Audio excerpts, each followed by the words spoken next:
Hey guys, Mineral here, and I just wanted to make a quick little video on the Shanghai Dragons and break down one of their most common compositions and kind of concept that they utilize almost throughout when they play this composition, which is how well they set up crossfires with Diem and Ding. Now, I especially wanted to pick this example against the Titans because this was a full hold in the favor of the Dragons, and I thought that the Dragons did an exceptional job setting up these crossfires. There's a lot of good examples of how to set them up and also how to finally break them if you're the Titans. So we're going to take a look and kind of explain how this composition works. Now, obviously, in the beginning, as you can see, the Dragons were just hiding their composition. They don't want to show their hand. They don't want to show the Titans what they're going to be playing. And as soon as the door starts opening, that's when Ding takes his position. Now, this is a position. Obviously, most teams don't really play this comp here, but this is a position that you haven't really seen a lot of Pharahs play, which is above this roof, which is an exceptionally good position for the Pharah as long as the fight takes place here. She has a lot of natural cover, very difficult to touch her. She can move around and take a bunch of different angles. And also, it's a safe spot for the Mercy. You can't really get on the Mercy here and push her either. As you can see, Ding is already trying to occupy that position. Meanwhile, you see Diem setting up on the opposite side. And really, this is what you're trying to accomplish if you are the Dragons. Youngjin and Gamsu are basically just here to stop the payload, buy as much time as possible, because as long as the fight is taking place in this circle right here, right where the Orisa is, the longer it takes place there, the better it is for the Dragons, because Ding is going to be shooting you in the back, Diem is going to be shooting you from another angle, Luffy is always also going to be a consistent threat to hit a nade as soon as the shield turns towards Ding, and then Youngjin is also there to potentially help Ding if Ding gets pushed, if he needs to armor pack him. Otherwise, he's just going to help Gams to relieve pressure, and basically that's his job. He doesn't have to do much else. Now, if you look how this plays out, Titans obviously scouting the composition, and they end up swapping. And they swap to a tanky setup with a McCree. So, not a terrible choice. You have a ton of sustain. The thought process is obviously that Stitch here on the McCree is going to be able to mark the Pharah.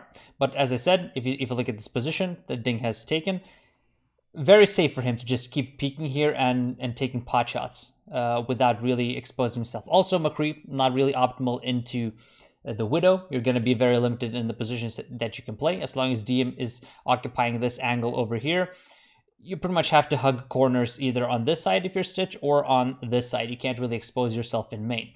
And obviously you have to turn around 180 degrees from everyone else. And this is really how the Dragons kind of leverage their composition to maximum efficiency, because you can't really deal with all of the threats. Obviously, you should be able to push off Gamsu, but if you just focus all of your resources on pushing Gamsu, probably still going to survive for a while. He has Youngjin helping him, he has Luffy healing him, and while you're focusing all your resources on him, you're gambling that Diem and Ding won't punish you, which they consistently manage to do.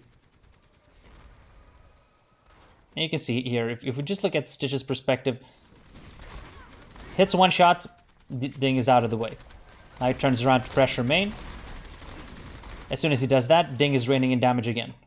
Now Stitch has to turn around, one shot, doesn't get another angle. And Ding is really, really good at this. Just peeking out and not giving an opening. Now Janu obviously flies at him to mark him. But that's why this position is so strong, because it's so far for Janu to fly up. And the skybox isn't until over here, and that's huge, because if the skybox was a little lower here, it would be much harder for Ding to play this type of a position, because he wouldn't be able to escape Janu as easily as he does here. You could potentially punish Koma, but because of that, you can see you can't really touch them in this position. And meanwhile, Diem is basically free farming in main.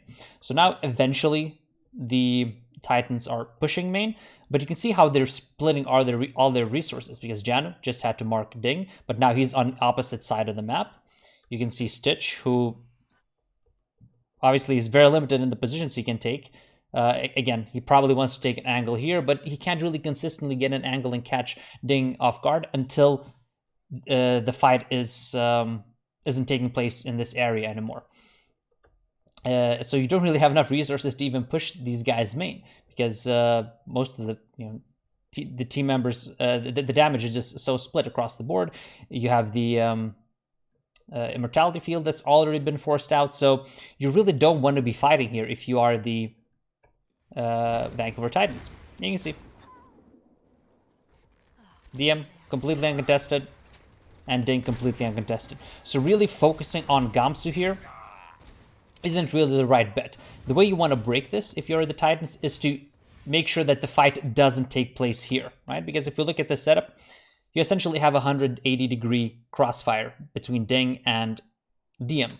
And the way you negate that is obviously to make sure that the fight doesn't take place where they can get this. So you push away from one of the sides.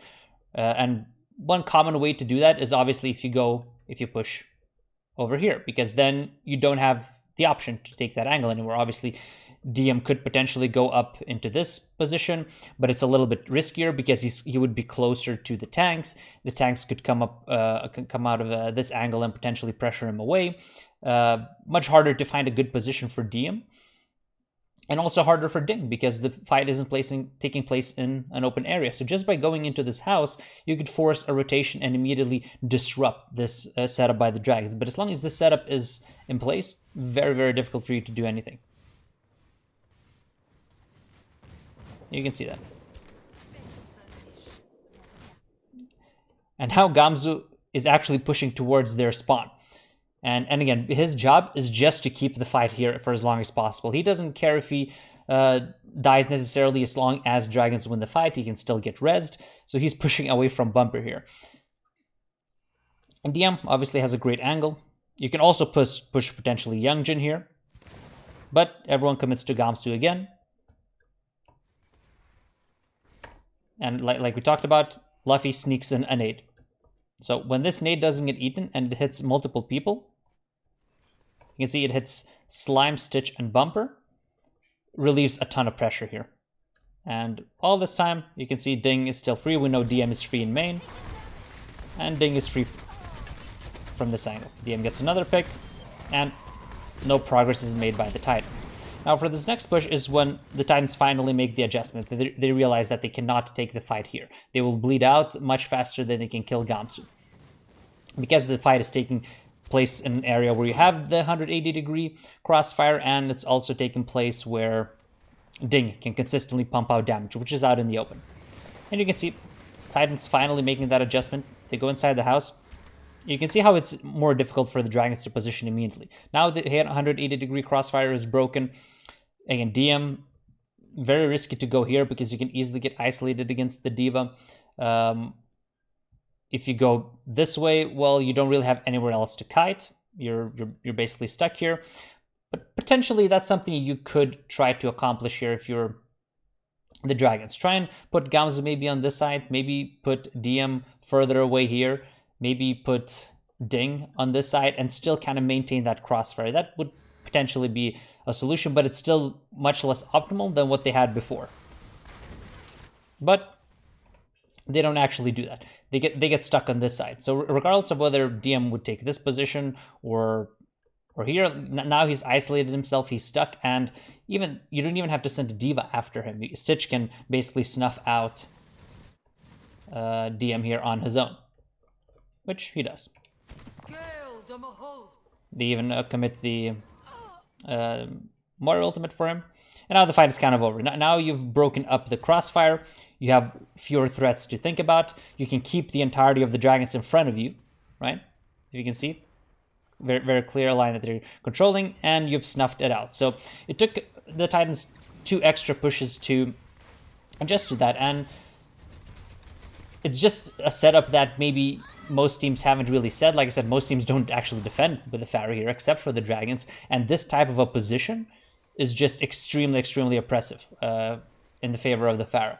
As you can see, even now when everyone is dead, you still can't catch these guys because of how potent the position is. So even when the team is resetting, Ding and Koma still stay alive, and they still are hiding behind and dishing out poke damage. Now, Gamsu doesn't return as Orisa.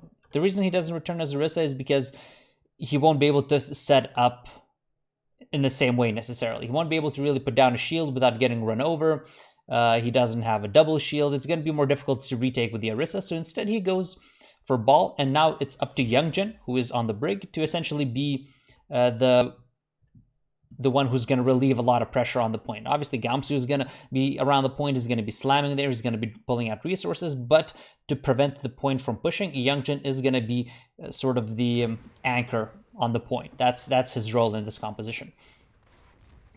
Now, as you can see, the Dragons once again trying to set up that 180-degree poke angle. Now, obviously, as long as the Titans are controlling the high ground here and they're playing inside, much more difficult to really get poke in. As you can see, Ding can't really get any meaningful kills. Diem as well. Angles very, very limited, but you still have a 180-degree angle, so as long as you can stop the payload for long enough, and especially if you can clear this high ground over here and funnel them out into the open, that's when Ding can once again shine. And that's really what the Dragons are trying to do here. As you can see, Gamsu is jumps up, pressures, he gets hooked, but he has enough resources to survive. And Luffy and Youngjin, knowing that they actually have the Nano and the Brig ultimate, they know that they can clear this. As long as this is just a 3 versus 1 up top, which is, I believe that's what it is. It's actually a 2 versus 1. They know that they can easily clear this. With the rally, with the Nano boost, the Titans have no business controlling this space. And you can see just that happening. The bash into sleep and Twilight falls. So now you've lost most of your healing and you've pushed everyone out into the open, essentially. And you're pushing Stitch into a terrific angle for the Dragons. And usually these are shots that Diem will hit and secure the kill on Stitch. He missed a shot just before this, so Stitch just barely survives, but still you've gotten what you need. You've forced everyone down on the ground. Ding obviously abandons his crossfire position just to try and secure this kill. But then immediately after, you see he's pushing forward because he knows that his buddy Diem is playing way over on the opposite side. Now, in this situation, I'd actually prefer if Ding would go and play in this angle here. He still has cover. Granted, he is a little more isolated. It might be a little bit more difficult to keep Coma alive.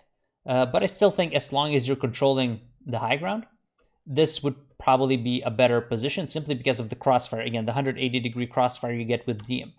Now that's not really the case. So as long as everyone's around the corner, you're pretty much safe here if you're the Titans.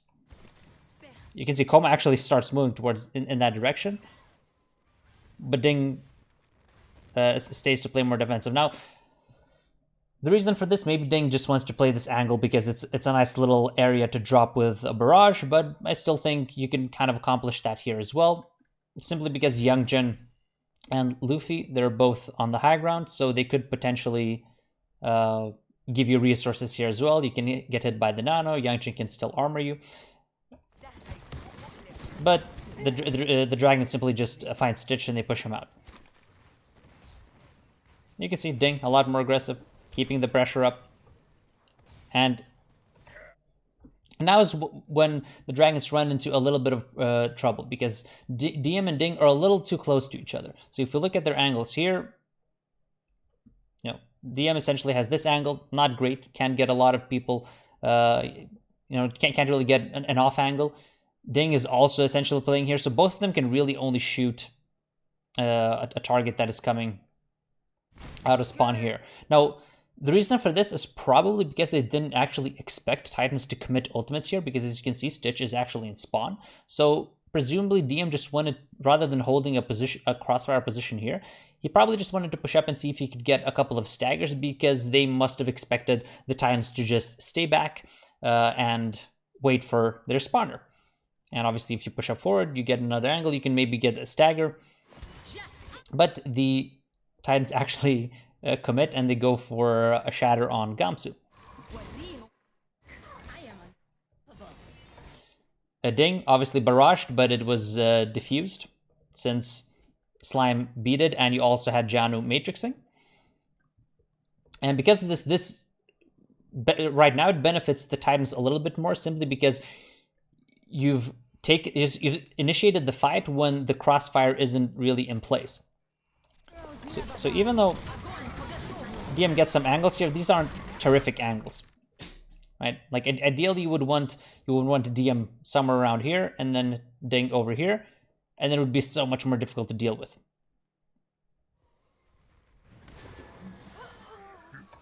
And because of that, because Diem is a little too close to the fight, he tries to escape and he gets picked off.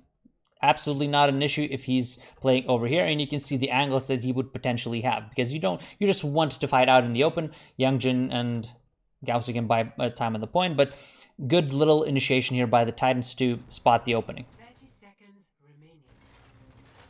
Even so, the Titans or the Dragons aren't necessarily completely out of it. You still have Ding playing a nice off angle and shooting them in the back. Youngjin and Gamsu basically just trying to buy some time, trying to buy time for Diem to come back. And you can see how it's difficult to really find a target to run over. Obviously, the target here is Youngjin. That's probably the target that you want to catch, but Youngjin is doing a good job at pressuring, but also maintaining a safe distance so he can't really get pushed. And at the same time, you do have to commit resources to Ding, because as soon as you leave him uncontested, he's going to be punishing you. That's what you see. Twilight and Jan are trying to deal with him still. And now Youngjin falls back a little bit, plays a little more defensive. Now you want the fight kind of to take place out here in the open. Obviously, there's still a little bit of cover, but you kind of have to wait for Diem to come back. And Diem is actually coming back into exactly the setup that they want. Again, you have the 180-degree crossfire, which is why Ding, rather than pushing up here, where it's realistically a little maybe easier to hit his rockets, it's obviously harder to consistently hit rockets from this range. He knows that as long as he can just draw aggression and force resources towards this side of the map, it's going to open it up for Ding. It's also going to open up for Luffy, who's playing another angle. So really you've set up 3 angles, and you have to deal with everyone. Gamsu is also going to be pressuring you from another angle. So really it's just so difficult to deal with this. You can see Diem potentially get some angles. You trust him to hit these shots, and these angles are created simply because it's impossible for Bumper to really know where to turn his shield. Gamsu creates a little bit of space here with his mines, forces all the guys in the house. Hook hits. Gamsu just barely survives here, but you can see this just a ton of pressure. Now maybe.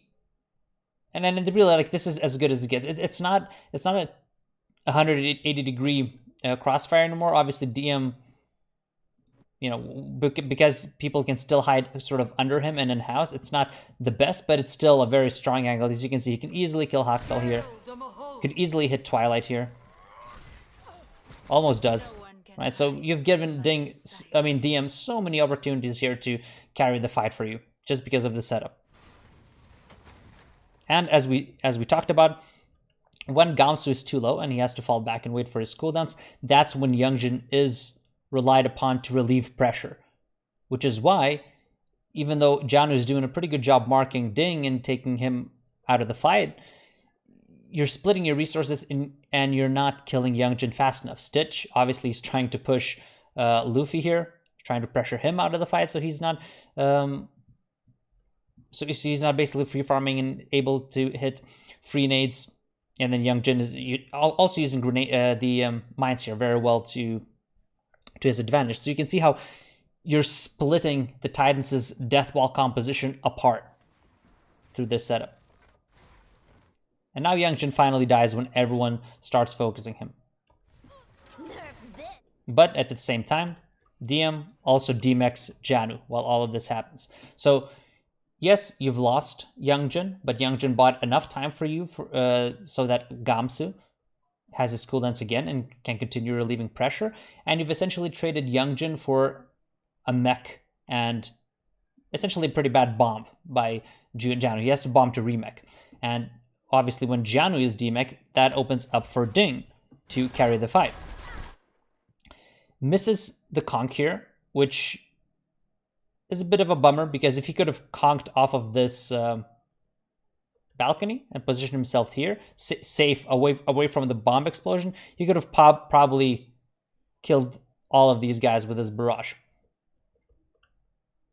because he wants to move away from it. And he knows that he wants to use this barrage before Janu gets back into his mech, because that's one less tool they have at their disposal to deal with it. And he's very well aware of this. He's aware that Janu is remeching now, but that he's still pretty far away from the fight. So really, Ding has to barrage here within a couple of seconds. Which he does. Goes for the Zarya first. Luffy, also because Stitch fell back to deal with Youngjin, now Luffy can peek out again, and now he can help in this fight as well. And this is huge, because he's able to just get his Nano Boost and put it on Ding and save him. So now you've traded Youngjin for Haksal, which is decent enough trade for you. You forced out a ton of cooldowns. You've forced out all of Janus's Matrix. Twilight has used his Fade. You know, everyone's using resources to deal with Ding, and you can't really kill him because he's nanoed. And also, Luffy hit a huge nade again, I do believe, on Slime. Which is why Slime dies as well. By a Diem, who has, remember, been completely uncontested the whole fight, simply because Luffy and Youngjin and Ding have been pulling resources. Had they pushed a Diem, perhaps Ding would have been more free, right? So there's just really no good solutions to this. Stitch does get a huge pick on Coma, so that opens it up for the Titans to potentially win, but you still lost 2 members. You still lost 2 members, and the spawns are, I do believe, a little bit closer for the defenders here than the attackers. And you've taken out your a major source of damage in Zarya. Now, you don't have a lot of point pressure, though. Gamsu is the only one who can relieve pressure on the point, and you can't give up point control anymore if you're the Dragons, or the point gets captured. And that's kind of the predicament that they're in, which is probably why Luffy is actually moving this close, because he knows that he might actually have to throw his body on the point. However, this is really, really smart. This is genius by Youngjin. So Youngjin gave up 85% on his rally and swapped to Reinhardt. He swapped Reinhardt because he was the first that died, so he knows that he can be back into this fight and you can essentially have a 5 versus 6. And because of how great of a pin angle this is, how quickly you can get back into the fight with the Reinhardt, just with one charge. And like we said, the biggest issue is now that you only have Gamsu here who can relieve pressure. So if Gamsu gets pressured out or dies, there's no one who can stand on the point anymore. And Youngjin, by actually swapping to the Reinhardt, essentially creates another person who can do that. And now, especially when Twilight dies now, remember, Twilight's Fade was forced out here because of Ding's barrage, and Ding's barrage was able to do that simply because Diem killed Janus Mech earlier. So you can see how these little advantages just snowball, and how eventually the Titans just end up running out of resources. And now they've committed all their attention, all their resources to trying to kill Gamsu, but now Youngjin is back with a shield, and obviously you don't have any healing here, and you just kind of die out if you're the Titans. So, exceptional way to leverage these crossfires by the Dragons. This is something they're really, really good at doing on these maps. They did the same thing on Dorado, but I really wanted to go through this one simply because of how strong this position is, and because we haven't seen other teams really utilizing this. And you could see that the Titans, for 2 pushes, didn't really know how to handle it. As soon as they adjusted and they went through the house, they immediately managed to break it, because Dragons also didn't really know how to rotate properly, or they maybe hadn't thought about it, because obviously you have to be worried about fakes and all of that stuff as well. So I thought it was a very interesting example. The Dragons, I think they did lose this map against the Shock in the finals, but they also had a very good hold on first point, I do believe, with these positions. Yeah, this was a quick little breakdown that I wanted to do. Hope you enjoyed.